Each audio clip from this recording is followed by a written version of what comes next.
Hey, what's going on YouTube? My name is Straw Hat Izzy, aka The Izzy Cruz if you follow me on Twitch, and I'm going to be showing you my deck profile from what I've been playing the last few tournaments. It's gotten first in the GFG tournament, second place in the True Champs Games tournament, third in the Jaroshan tournament, and top 8 in Mario Gaming World Circuit Series. And that deck today is going to be Red Jesmon.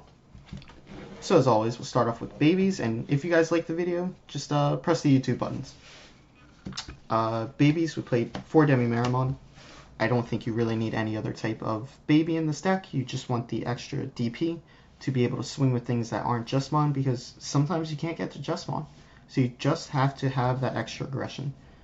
You can play a 5th like Yokomon if you'd like, maybe a Judgement. I think Baby Domon is a little greedy, so I probably would stay away from that one. But overall, I think this is probably the best egg for Jesmon.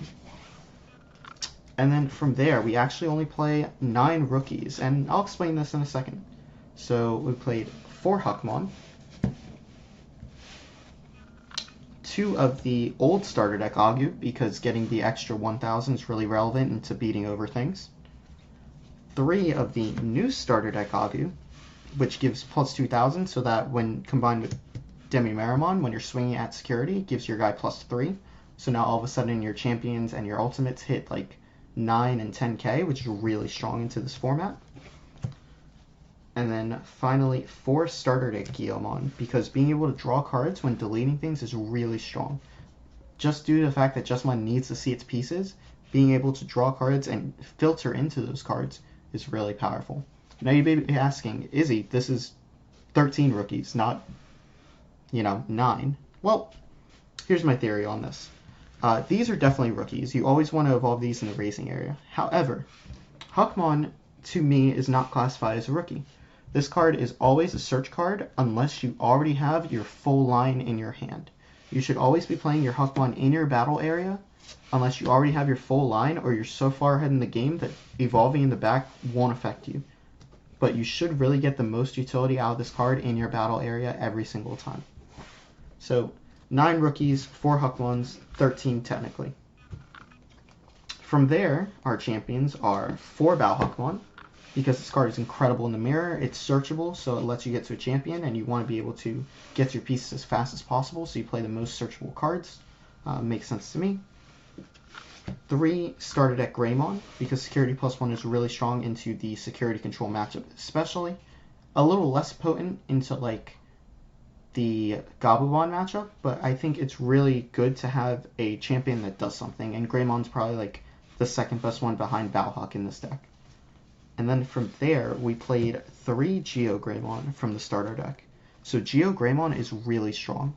Being able to trade with whatever it's battling, usually, and then coming out of security as a body and then popping something else is very powerful. And a lot of the times, you only usually have like a rookie in the back, and sometimes you don't find a champion.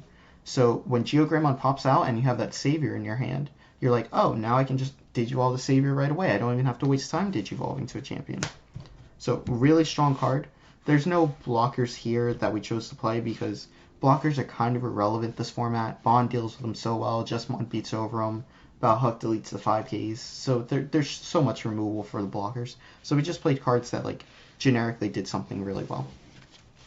That's it for champions, 10 of them. That's usually the right ratio, like 10 or 9, which is a little weird compared to previous deck building where you'd play like 11 or 12, but I think in this deck it warranted. From there, we played 4 Sistermon Blanc and 3 Sistermon CL. So my theory on these cards are, if you don't see a Sistermon in Jesmon, you usually lose the game. So you have to max out on one of them, and Blanc being the better one is the one I chose to max out on. This card on play draws you cards, so it filters through your deck, which is what we really want to do, because if we see a Jesmon line, we win the game. And CL also being good, but only giving us a memory, isn't as relevant as being able to draw cards and turn things into a blocker. So that's why we decided to play 4 Blancs and then 3 CLs. But I think this is the correct ratio. I don't think I'll change this until we get like Blanc Awakened and CL Awakened. I think we'll always stay at this number. From there, 4 Ultimates, 4 Savior Huckmon. Best card in the deck. It gives Jesmon the ability to swing twice. It lets your other cards restand as well. It places sistermon on play. So it's just such a strong ultimate that I decided that I didn't really want to play other lackluster ultimates. Because if you just get to this and then get to a jesmon, you're going to win the game. Majority of the time. From there, we played 4 of the man himself, Jesmon. This card is incredible, being able to swing, play a sistermon from hand or trash, which allows you to reuse resources that you already previously used, and then gain the resources from those sistermons is so powerful. And then as well as gaining piercing and plus 3000, making him a house, is so strong. And when combined with Savior Huckmon swinging twice, and then even for 2 checks in most times, or even 1 check and then Bowhuck deleting something, is just so strong. And why this deck is so powerful is because all the cards coming together make such a powerful unit that most decks just can't deal with it. The only real way to beat this deck is to aggress it early, which is why Bond is such a good matchup for it, because Jesmon takes time to find pieces, but once it gets its pieces, it's usually over. And then as a tech level 6, I played 1 of the Galamond from the starter deck. And this is mostly just due to the fact that I wanted to be able to occasionally warp over my Galamond. And this card is fairly good in the security control matchup, because security +1, usually 14k in that matchup, and then under Delicate Plan and tie with Savior is just really strong. And I like it a little bit more than the BT1 Wargreymon, because this is a Royal Knight, so it synergizes with all of your sistermon cards. So being able to make this huge, or have blockers next to your Galamond, is really potent. For level 7s, 2 Blitz Omni, nothing too crazy.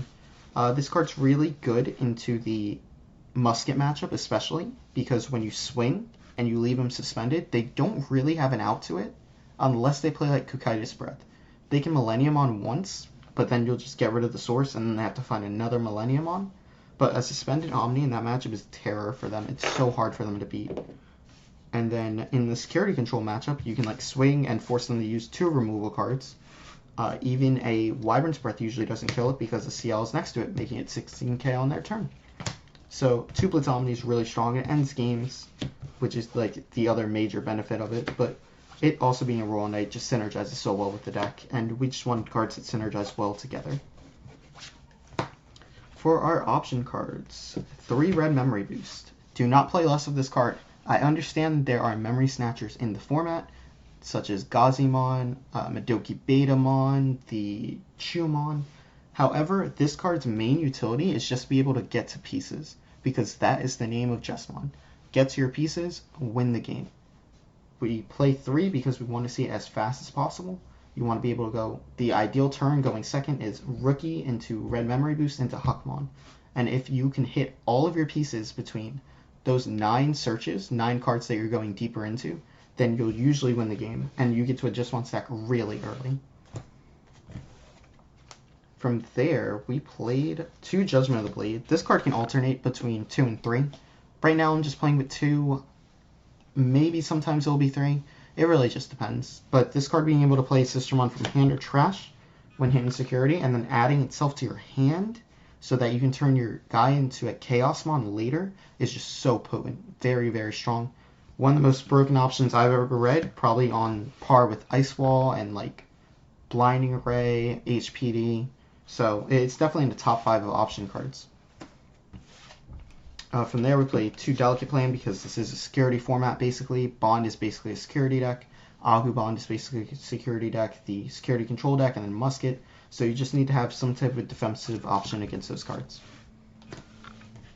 And then 1 Gaia Force, because I really don't like removal cards. They only ever trade 1 for 1. They cost a lot of memory. And they are just very lackluster in the scheme of things, unless they're hitting security. And for the last card we played a Tai Camilla. This card is only very average at most.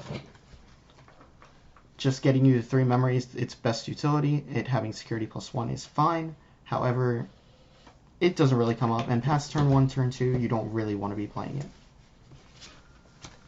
And then I'm just going to show you guys some tech options that I played along the way for the different tournaments. We played a 3rd Judgement of the Blade, a War Growl, a Gravity Crush, an Atomic Blaster, and an X Antibody. So these cards all alternated within the deck between those 4 tournaments. At one point I played Wargrowl to really dig into the Bond matchup. I played a 3rd Judgement over a 2nd Delicate Plan. I think at one point Gravity Crush was played pre-starter to be able to gain 2 memory, but it could be a cool tech that you could play now because basically just Blinding Ray. Atomic Blaster is really good into those Rookie Rush type of formats, or to be able to deal with a CL and a block. And then X Antibody is really good into the Mirror and the Bond format, but less good into Security Control. So I think all of these are really relevant tech options that you could play, depending on what tournament you're going to play in, and if you know what the meta is going to be.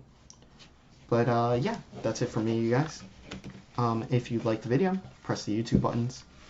If not, don't press the YouTube buttons. Check me out on Twitch, and you guys have a great rest of your day.